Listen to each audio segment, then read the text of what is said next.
North constituency. The delay is attributed to a dispute between the presiding officer and members of the NDC and New Patriotic Party.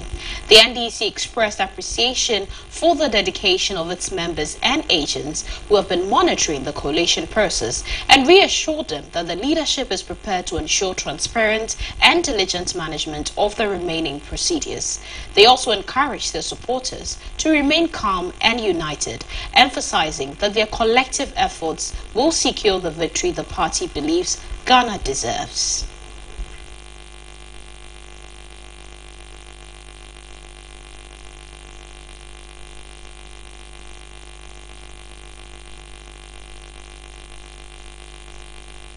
Meanwhile, the Electoral Commission has directed the suspension of processes to resolve 9 unresolved parliamentary disputes across the country until further notice. This directive has faced opposition from parties in the Ablekuma North constituency, one of the affected constituencies. The directive was made known to representatives of the National Democratic Congress and the New Patriotic Party on Tuesday, December 10th, after they arrived at the regional office to continue with the collation of the disputed results. However, representatives from both parties have rejected the directive, raising concerns about the fairness and transparency of the process. On Monday, December 9th, the EC, in collaboration with the political parties, were able to collate results from nearly 219 polling stations in Ablekuma North. Approximately 61 polling stations are still pending confirmation. Dr. Peter Boama Otukono, the former Deputy General Secretary of the NDC, expressed strong disapproval, stating that the parties involved cannot accept the suspension of the process, which they believe undermines the transparency and legitimacy of the election results.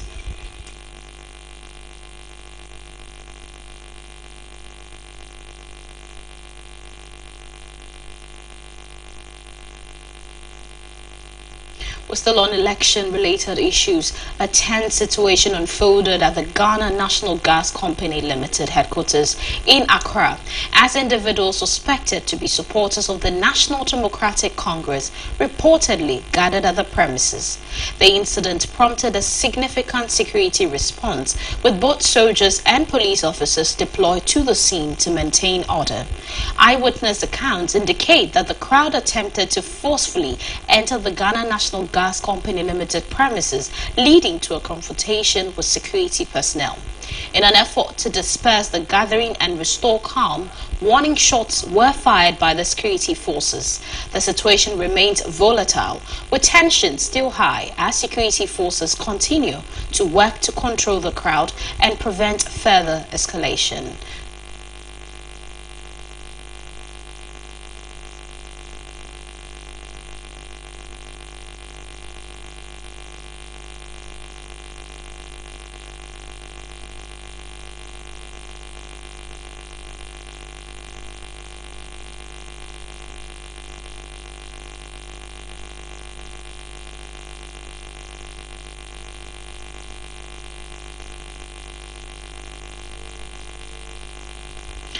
Like I made mention of earlier, my colleague Eric Trinibua Mello is definitely at the location, and we're going to engage him shortly to give us, throw more light on this disturbing incident that has taken place currently. Good evening, Eric. Can you hear me? Good evening, Eric. Yeah, good evening, Epi. Yeah, so what can you report on this disturbing situation taking place at the Ghana Gas Company Limited? All right, Epi, so currently we are here at the Ghana Gas, where earlier we had reports that some thugs believed to be part of the NDC have besieged the premises of the Ghana Gas facility. Indeed, when the team got here, we can report to you on authority that there have been some vandalism here that has gone at the Ghana Gas facility. Unfortunately, when the team got here, we have been unable to speak to authorities to further give us understanding or explanation as to what exactly happened to the scene. But some eyewitnesses have told us exactly what happened, and they say that these guys, as at 12:14 p.m. This afternoon, afternoon, they besieged the premises here, and they said they wanted to invade. In fact, some of the other group bashed inside the gate, wanting to look for one person they call Owusu Bempa, as we all do know him to be part of the NPP government. According to some eyewitness reports, they tell us that according to the facts, they say that they want to claim what is for them. That is what some of our eyewitness reports have told us, that these thugs, who as at 12:14 p.m. This afternoon, got to the premises here at Ghana Gas. They say that they were looking for Isaac Owusu Bempa. Unfortunately, as to whether or not they found him, we didn't know or hear anything about that. But according to them, they are here to take what belongs to them. Not just that, they want to reclaim everything that belongs to them, state property. That is what some eyewitnesses here have told us. But away from that, also the police, it took the police about 3 hours to get here. We were told, according to eyewitness reports, that the police got here 3 hours after the incident had happened. Now, if you get to the premise here at Ghana Gas, you would see some serious, vandalism here that has gone here. There were shots that were fired here. As you can see on the screens, there were videos that I could see on the floor of the road. Some firing shots here. A woman's car who was also parked just in front of the Ghana Gas facility had her car wheel broken, thanks to the escalation and agitations by the military and the thugs here. We also have reports that these thugs were not just coming to besiege the premise here at Ghana Gas, but they were going to the NPA as well, where the military has also followed up on that. We yet to also find out exactly what is happening at the NPA. But so far, tensions have calmed down here at Ghana Gas. The security personnel are still around. Unfortunately, they have not been willing to speak to us to help us understand exactly what is happening. The man these tags were looking for, unfortunately, we also are unable to have hold of him to also have a conversation on the back of this. But so far, residents here are very agitated. They say they're very scared for their life. They don't know where these tags came from. They were just a lot. Even not the security personnel could be able to handle them, until it took the military to also join in this escalation. And finally, looks like tempers are high. Also, we did see that there were police helicopter which was parading the place just to secure that the place was calm, and also make sure that tensions have resolved over here, Epi. Definitely, but I quickly want to find out, for you and the other media personnel that are around there, how safe are you? Well, Epi, for me, I am safe, but unfortunately for my colleagues who was from Metro TV, according to information that we had, and also some media professionals who were present at the scene, they say one media personnel from Metro TV unfortunately got slapped by some of the thugs and the military when he tried to video the scene here. Unfortunately, the situation was that bad that the slap that the military gave to him, he had no control over himself than to unfortunately pee on himself, which is quite, for want of a better word, quite a very distressing thing here. He was just doing his job here, reporting, and the military, according to some of the senior colleagues here who are also covering, or were here to cover the report, are telling me that this journalist from Metro TV got slapped whilst in line of his duty. Epi. Okay, well, I'm glad to hear that you're safe, Eric. We hope that you stay safe. It's good to know that calm has been restored to the premises. Do well to stay safe. This is very disturbing news coming in. We do not want to be seeing such pockets of violence breaking out across after such a major election. But still on post-election violence, bizarre scenes were captured as raging fire razed the EC office in Ayen-Suano constituency in the Eastern region earlier today. Now, this follows a protest by some concerned members of NDC who stormed the office of the Electoral Commission over the declaration of MPPs Ida Ajua Asidu as the MP elected for Ayen-Suano constituency. There's more in the following reports. The NDC earlier embarked on a protest to register their displeasure with the announcement of Ida Ajua Asidu as the MP-elect to represent the Ayen-Suano constituents. The spokesperson for the Ayen-Suano Concerned Youth Association, Mante Jebi, issued a 5-hour ultimatum to President-elect John Dramani Mahama to to intervene.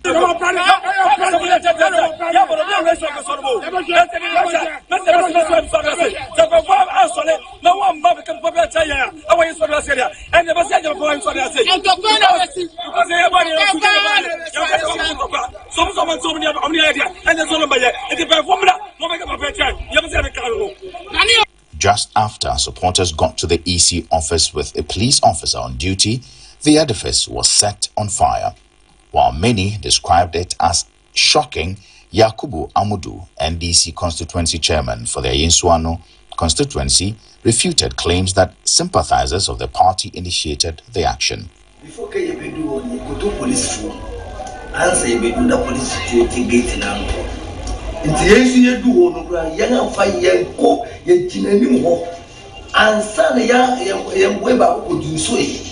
Or one who say, now we're beaching a window niche. It almost said the boy no down or not quite 20 years. In Chile, what was the reason, but answer what say, boy, now this happening, no what time. In the mic, something in our time. One son cannot talk. And see, young answer be do police photo. You do operate with seconds. And the young boy sitting in our so your age. Ubia no because o kwere o die nanim ye petuni nyina ye die sa esusu ye sa na ye block kwa ti ye nya do won nyina ko side back ansa na boy no ko disable ne ya ne tikasa kura ye ba ro so ba lo kide so okay and they be da dom na si na yakop ne yakop nti asema wo ho ne Supporters of the NDC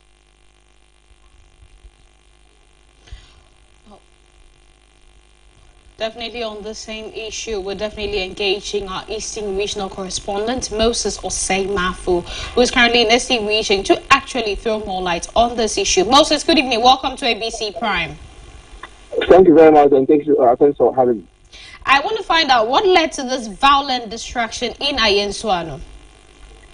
Okay, so we all don't know what really might have caused the situation. However, right after the declaration of the presidential and parliamentary results of the Ayinsuano constituency, after the Saturday's elections, the Ayinsuano MP, that is Nanaya Teddy Sapo, in a video was telling some group of NDC supported that the elections had been rigged for the MPP candidates in the area. So it's not surprising that just this afternoon we're hearing that a group of NDC supporters who were engaged in a demonstration, some of them had actually allegedly gone to set the EC's office at Eshuboy to at least burnt almost everything down over there. Currently, as we speak, some 8 people have been arrested in connection to the incident in the Ayinsuano constituency, as we speak.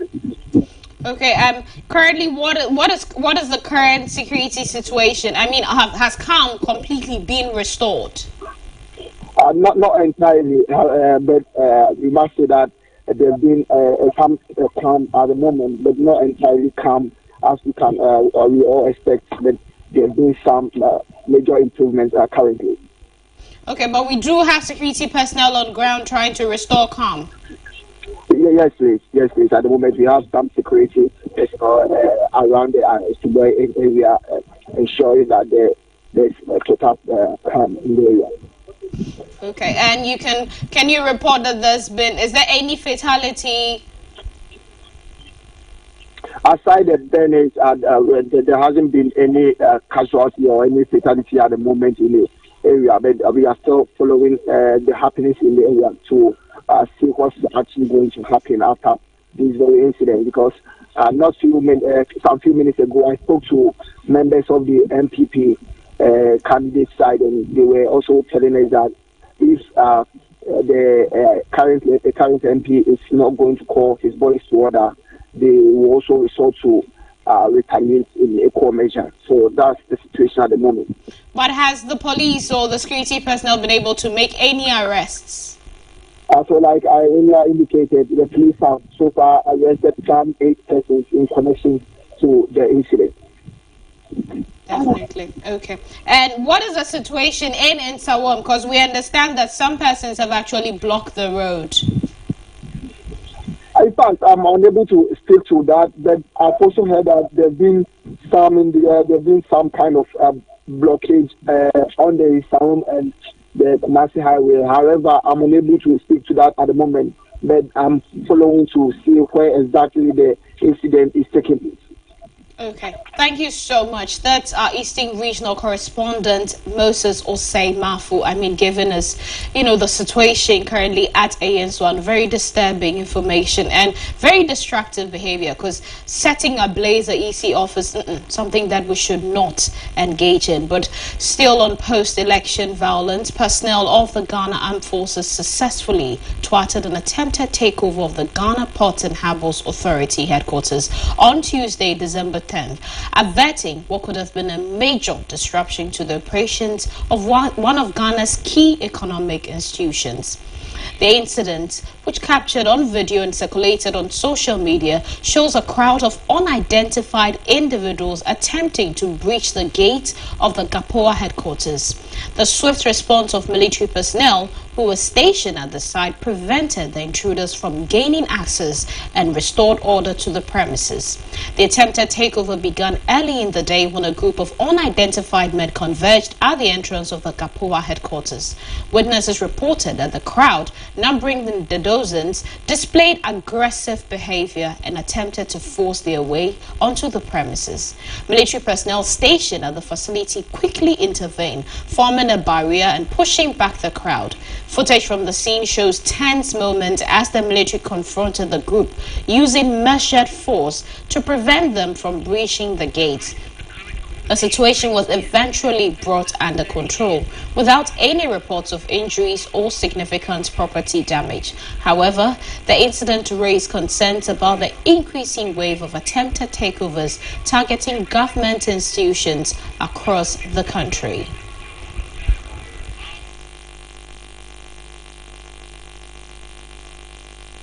Very good work from the military to be able to prevent the crowd, because this would have indeed halted and bring to its knees a very key economic part of the country. This is the ports, the Ghana Ports and Harbours Authority. Definitely we cannot have thugs, we cannot have people running in to disrupt the operations day to day. We'll definitely try and get more information on this.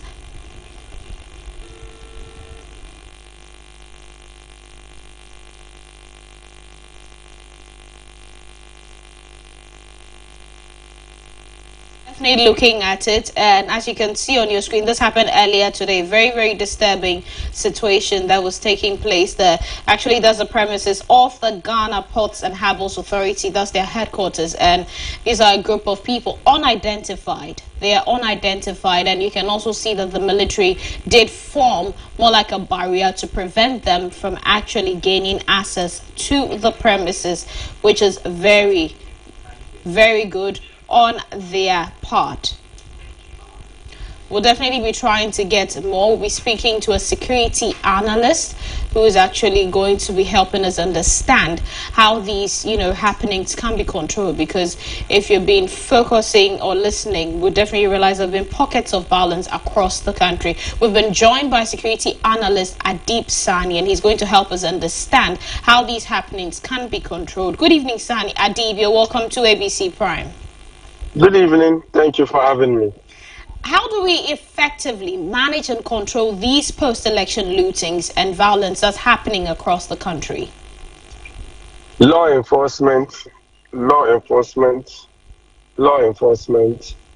every security management during an election, there are three phases involved, as you are well aware of. We have the security management before the election, during the election, and after the election. The Election Security Task Force did a great job before and during the election, but after the election, I think they let their guards down, or perhaps complacency set in. And I think that is partly the reason for what is happening. Because I would have thought that they would be able to preempt that. Very likely something like that would happen owing to what has happened in the past. I remember in 2016 when the NPP took over, similar things happened. Toll booths was taken, if you remember. People were stopped in traffic and their vehicles taken from them. It was nasty. Even people with cars at spray shops were chased there and the cars seized. And so for some NDC supporters, it's more like a payback for them, which I must say is unfortunate. There's no justification whatsoever for such acts. That is why I think that beyond the NDC supporters, the possibility of criminals mixing with them and perpetrating their crime is also high. The possibility of certain persons with a different political agenda also mixing up and doing all of these crazy things is also high. So I think the police, together with the other security services, would have to be up to the task.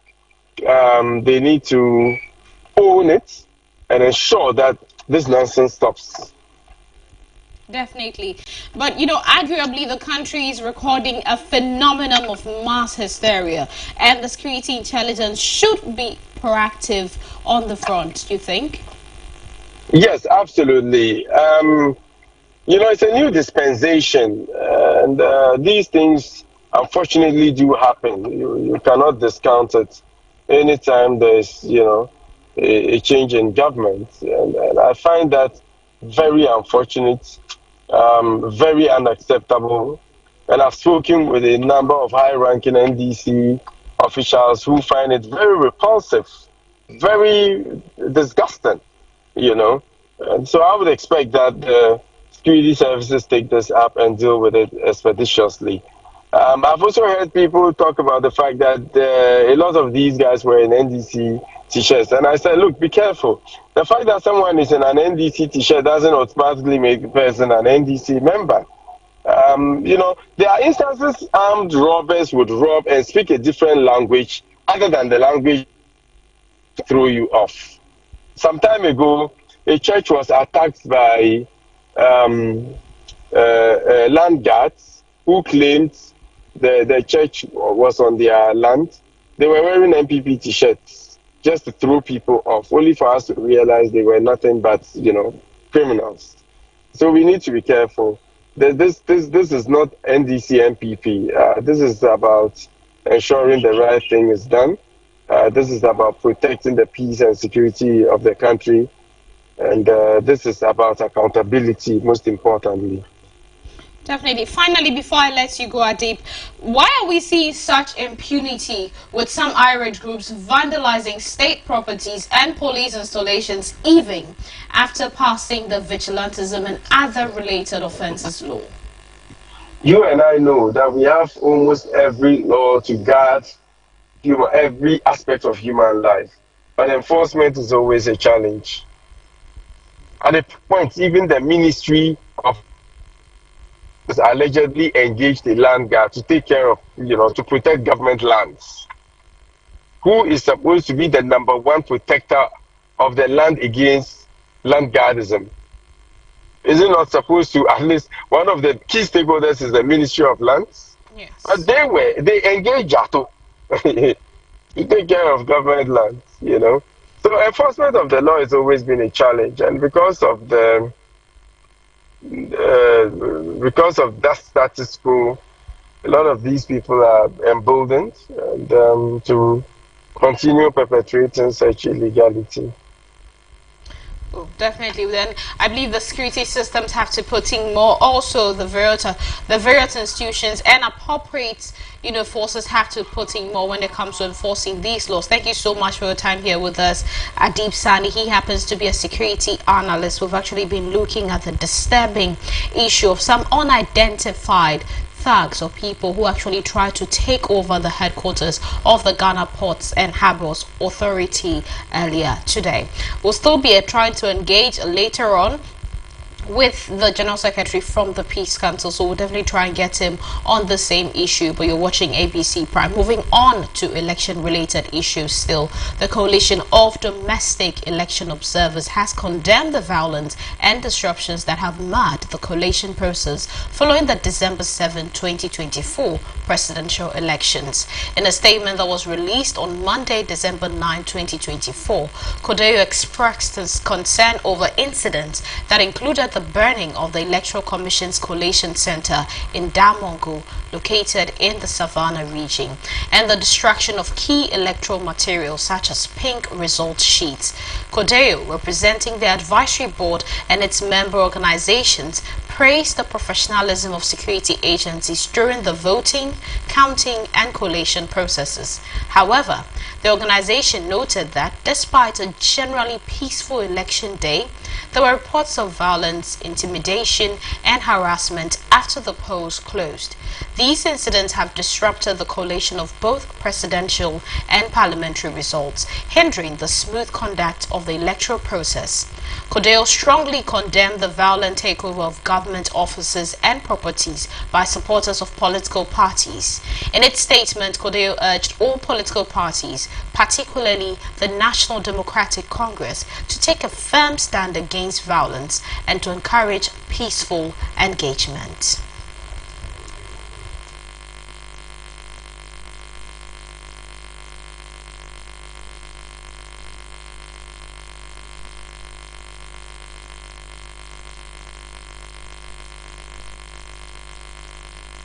President and New Patriotic Party leader Dr. Mahamudu Bawumia for his early concession in the 2024 presidential election. Speaking to ABC Midday News, Dr. Afriyie highlighted this as a smart move that has eased tensions and maintained calm during the electoral process. They have lost, and the margin, anything cannot be done, even if they have to wait for a period of time. So I would not say that he came early, but he came early to let people know the situation so that nerves will come down and the apprehension and the kind of tension in the system will come down. So for me, I think it was right, it was good, because for them to have access to data or the results and knowing the gap, it gives an indication that at the end of the day, the results you have not won, so why are you keeping your supporters and other people in waiting, so that people will take advantage of it to cause a lot of confusion in the system. So for me, I think it was right based on the Dr. Afriyie also commended the Electoral Commission for conducting a largely credible election, noting that most voters successfully cast their ballots despite minor challenges in some constituencies. EC also needs to be commended. So generally, I think that the election was good. What everyone who went to the polling station cast their votes, and there's no much room for anyone to accuse the EC or even the electoral process of being biased. And that is very good to the country, except that some few areas that we have challenges of ballots, and that is where counting at constituency level and other places. And I think that key more. The Member of Parliament for Medina constituency, Honorable Francis Xavier Sosu, has affirmed that the next NDC administration will prioritize passing several key private member bills, including the anti-witchcraft bill, the decriminalization of petty offences, and the inclusion of treatments for tumours and cancers in children under the National Health Insurance Scheme. He expressed confidence that the new NDC majority in the 9th Parliament will facilitate the swift passage of these bills. Honorable Sosu also highlighted his commitment to addressing infrastructure gaps within the Medina constituency. I believe that a number of the laws that I was working on as a private bill, by the special grace of God, now that we have an NDC majority, the NDC government will be able to champion some of these interventions. Quite a lot of them also find expression in our manifesto. For example, extension of maternity leave, introduction of extra holidays for Islamic communities, issues of, I know that the anti-witchcraft bill that Akufo-Addo has refused to sign, I'm sure President Mahama will be interested in following up on those bills. The abolition of death penalty in the Ghana Armed Forces, that bill has been passed, it hasn't been signed, I'm sure we'll follow it up. Decriminalizing petty offenses, and then establishing non-custodial sentencing regime, adding tumor and cancer in children to national health insurance, and quite a number of other things I've been working on. I believe that the next NDC administration will be more in cancer in children to national health insurance, and quite a number of other things I've been working on. Honorable Francis Xavier Sosu also stated that the NDC is committed to fulfilling the expectations of the Ghanaian people in resetting the government. He emphasized that the party's overwhelming victory is a clear sign that their majority status in parliament is divinely ordained. Additionally, he expressed his readiness to serve in any capacity within the John Mahama administration. I rather would want to take one day at a time and make sure that I follow my conviction and my direction, and also follow what God, what I feel is the direction of God for my life. I believe for the next 4 years, definitely there's going to be major interventions in terms of infrastructure, because that is a deficit we have in Medina, and I'm looking forward to the next His Excellency John Dramani Mahama's administration focusing on building those infrastructure. For example, the Medina market that we are really trying to rework on, the Panta Hospital that we are, Panta Hospital that we want to transform into a modern mental health facility. So I honestly believe that these are some of the things that we'll be working on moving forward. Yeah. Well, it means a lot for me. It's also a burden, because I believe that the people of Ghana are saying that, look, we really distrust these people and we are committing the entire country into your hands. Because if in Greater Accra region you have 34 constituencies and you're able to win 30 constituencies, it means that, you know what, we can't trust this group of people. We are entrusting the entire nation into your hands.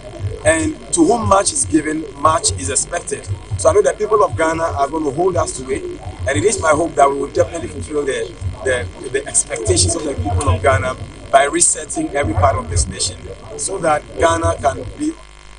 You're still watching ABC Prime here on ABC News GH. We'll be right back for more.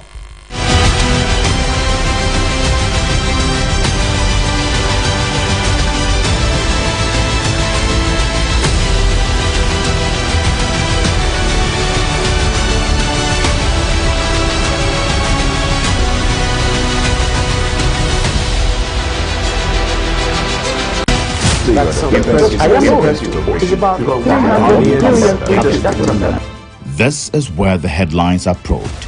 Policies scrutinized through an objective lens with an unbiased approach to every discussion.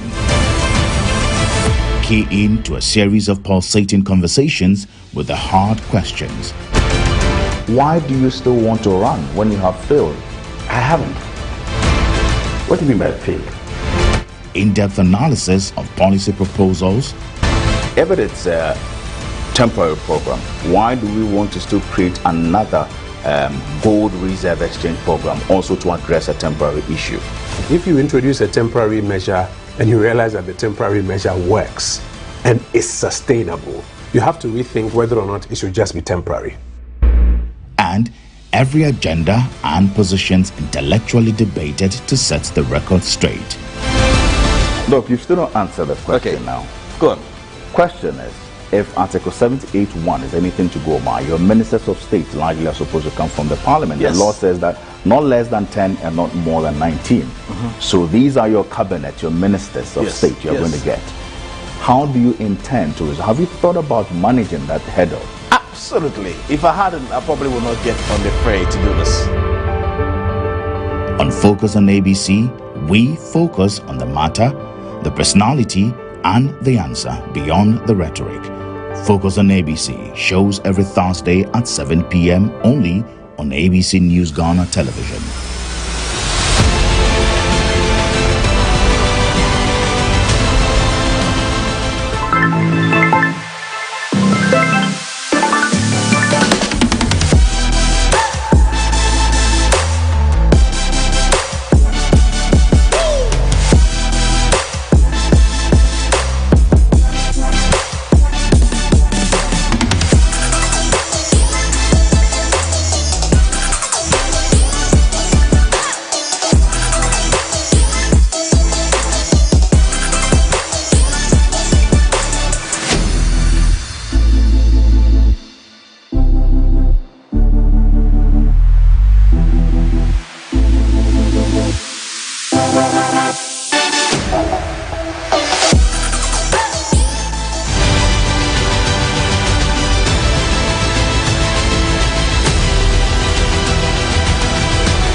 back. You're still watching ABC Prime. Let's go take business.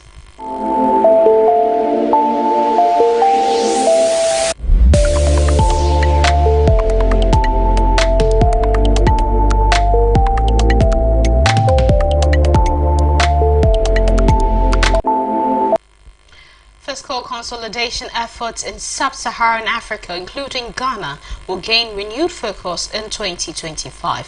Fitch Solutions has revealed in its latest report, dubbed Sub-Saharan Africa Macro Key Themes for 2025. Stronger headline growth, but structural vulnerabilities exist. However, the UK firm said the fiscal progress will be constrained by persistent structural challenges. In 2024, fiscal slippage occurred in key economies like South Africa, Nigeria, and Ghana, in part driven by election-related expenditure and public resistance to government efforts to enhance revenue collection. It pointed out, with the major elections that are upcoming, pressures easing cost of living, Fitch Solutions pointed out that the government will make more determined efforts towards fiscal consolidation in 2025, while the overall SSA budget deficit will shrink from 4.3% of GDP in 2024 to 3.9% in 2025. It will remain well above the 2010 to 2019 average of 3.2%.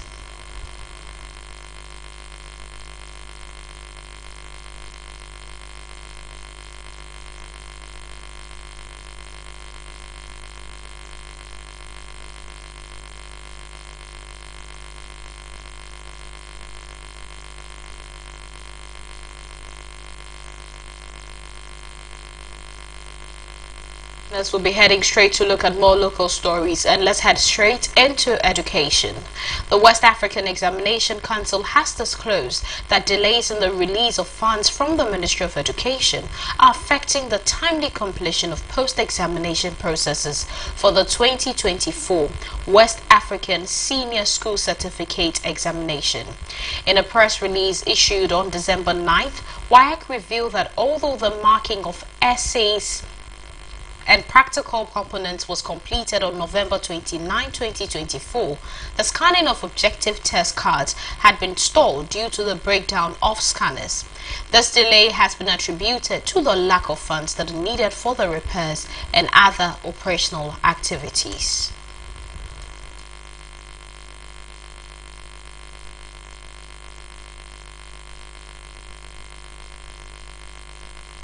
Away from local stories, let's head straight into the world of sports.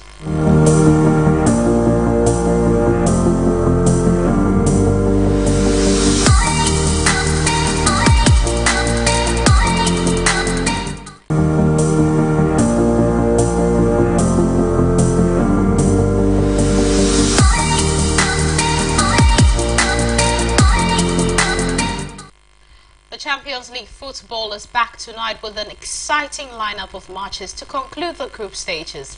Now here's what to look forward to. Girona hosts Liverpool in what promises to be a thrilling battle, while Celtic travels to face GNK Dinamo Zagreb, as both teams aim to end their group stage campaign on high. At 8 p.m, all eyes will be on Atlanta as they take on Real Madrid, while Brest clashes with PSV in a decisive encounter. Club Brugge and Sporting CP will lock horns, hoping to secure crucial points. Meanwhile, Leipzig hosts Aston Villa, who are making waves in their return to European football. Leverkusen faces Inter in a high-stakes game, and Salzburg takes on Paris in what could be a test of resilience for the Australian side. Finally, Shakhtar goes head-to-head with Bayern Munich, rounding off an action-packed night of football.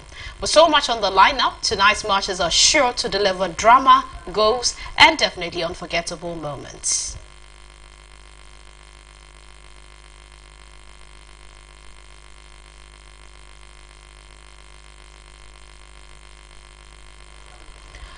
Away to international waters.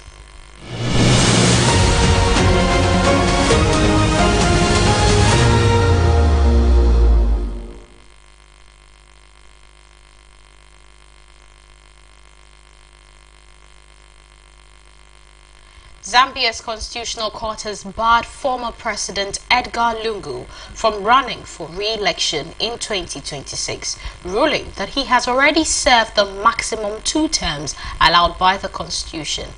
The 68-year-old first took office in January 2015 to complete the term of his predecessor, Michael Sata, who died in office. Lungu argued that his first stint should not count as a full term, but the court rejected this claim, reversing an earlier ruling that had cleared him to contest the 2021 elections. Lungu, who was recently chosen as a presidential candidate for the opposition Tonse Alliance, described the ruling as politically motivated, but vowed to remain active in the nation's democratic process. Zambia's government welcomed the verdict, with Attorney General Mulilo Kabesha stating that it provides legal clarity and safeguards democracy ahead of the 2026 elections.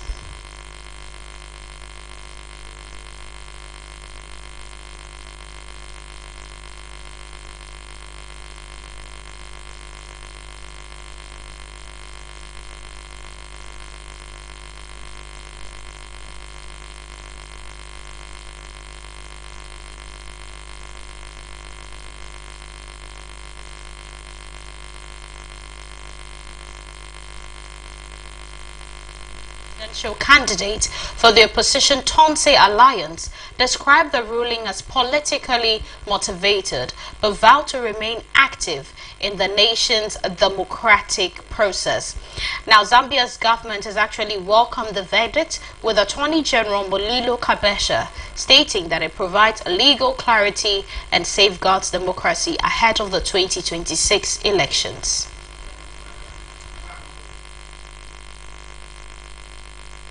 Straight for entertainment.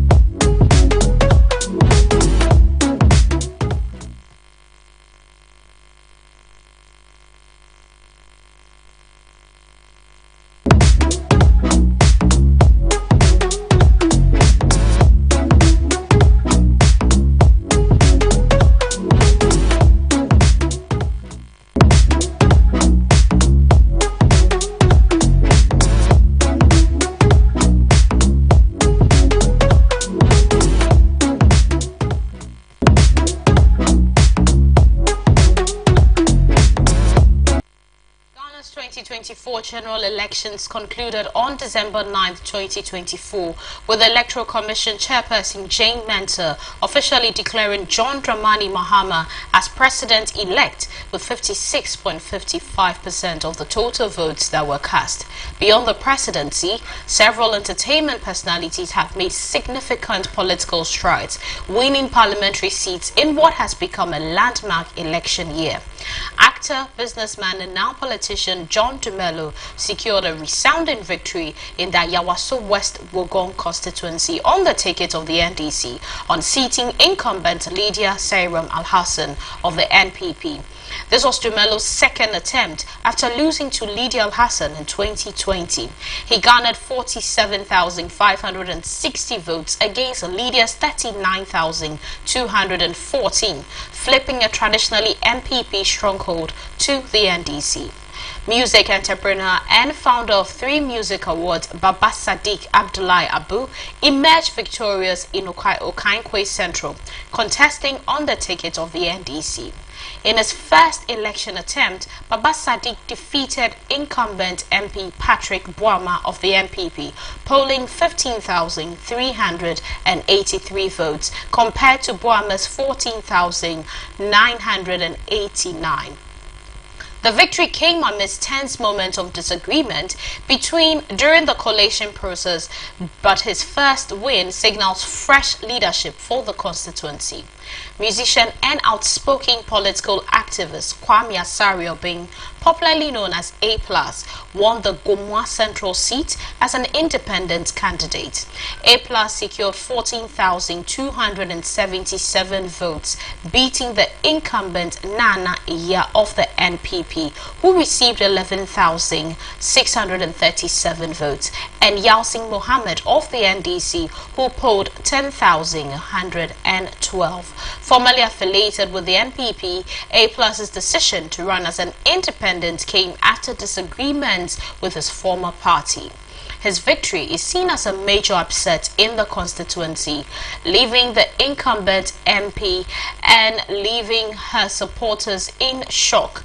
The victories of these entertainment personalities highlight a growing trend of celebrities entering the political arena and gaining traction among voters.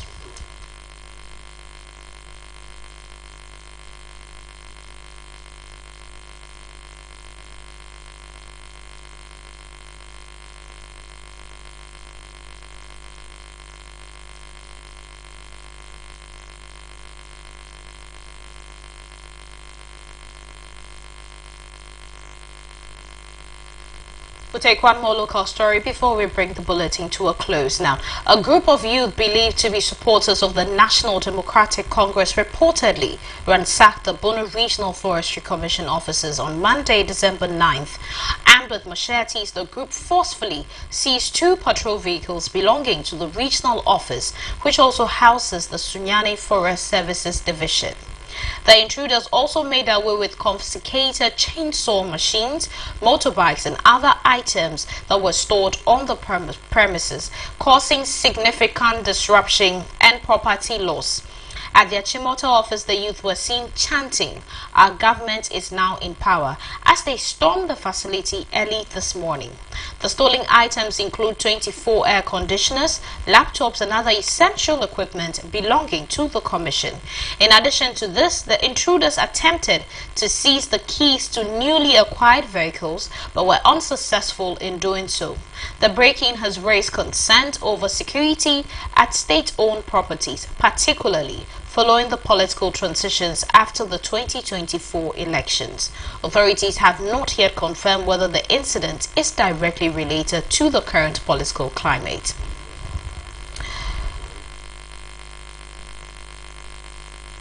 Well, we actually have been joined by Kofi Gamo. He is a Volta regional correspondent. Good evening, Kofi. You're welcome to ABC Prime.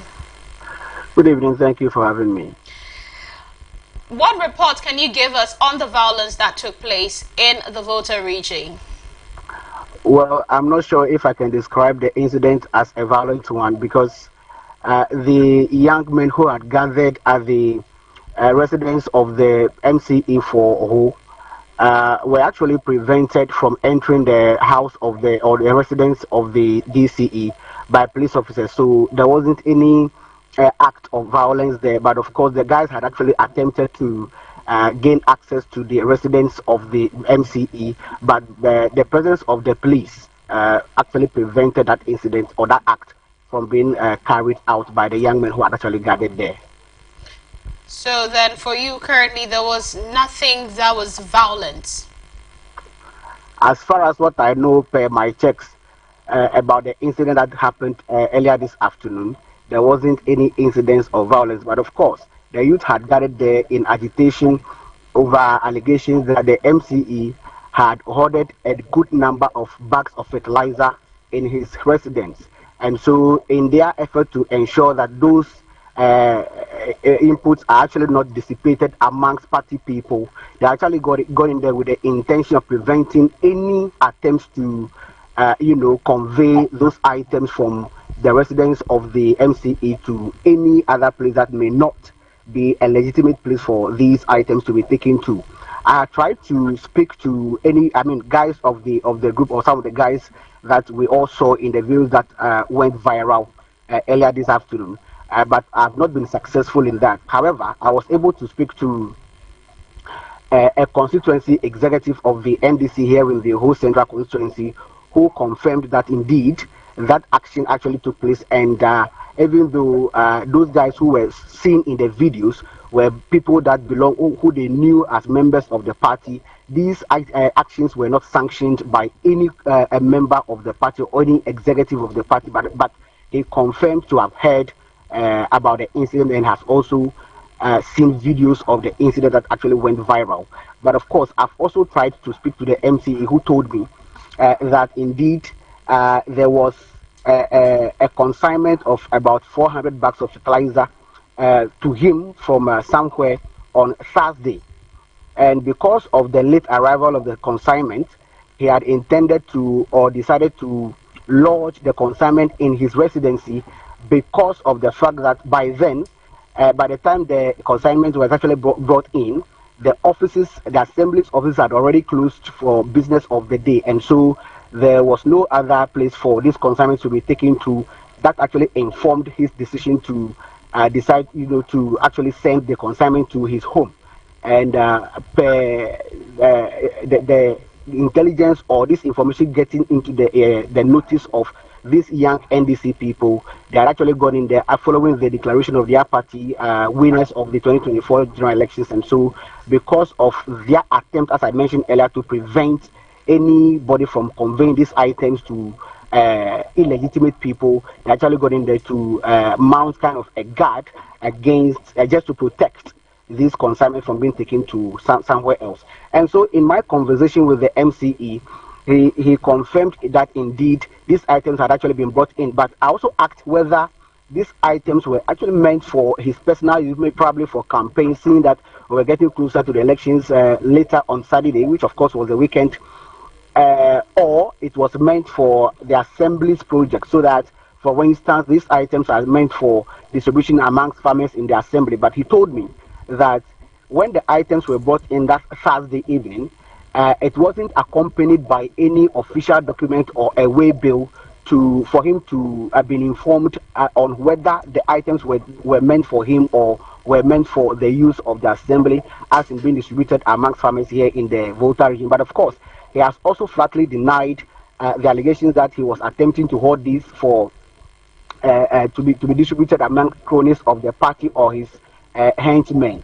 And for that matter, I mentioned that he has integrity, his own integrity to protect here in the Volta region, and so he wouldn't do anything that would actually go contrary to the principle that he's actually stood for a very long time now. But of course, to also buttress that point, he says that in the past few months, he's actually distributed between 1,500 and 2,000 bags of fertilizer to a number of farmers here in the Volta regional capital, and so he couldn't have been the same person who's actually who will be hoarding the same items for distribution amongst farmers here in the constituency. And so this was part of the explanation that they actually offered me when I had a conversation with him earlier this evening after I picked information about what actually happened earlier this afternoon in his residence.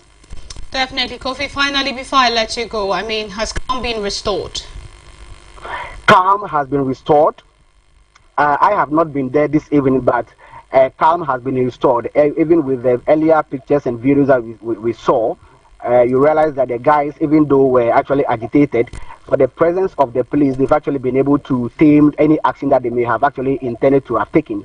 And so to that extent, calm has been restored, and everything is very calm here in the regional capital. Thank you so much. That's Kofi Gamo. He is a Volta regional correspondent speaking on some disturbing issues coming from the Volta region. This brings us to the end of the bulletin. But before we say goodbye, let's take a look at the headlines.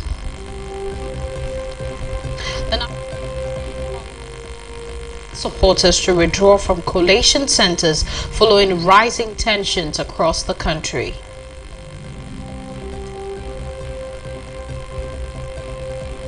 Post-election violence rises as irate Ayenswano youth group burns down Ayenswano EC office, and some NDC supporters besiege Ghana Gas office in Accra.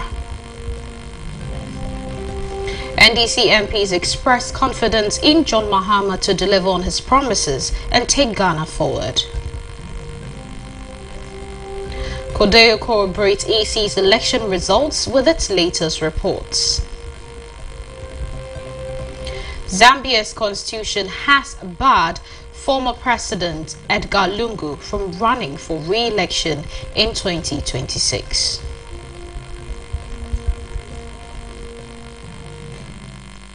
Well, that's all we have for you on the bulletin. My name is Epifania Chokotogligui. Do have a lovely evening.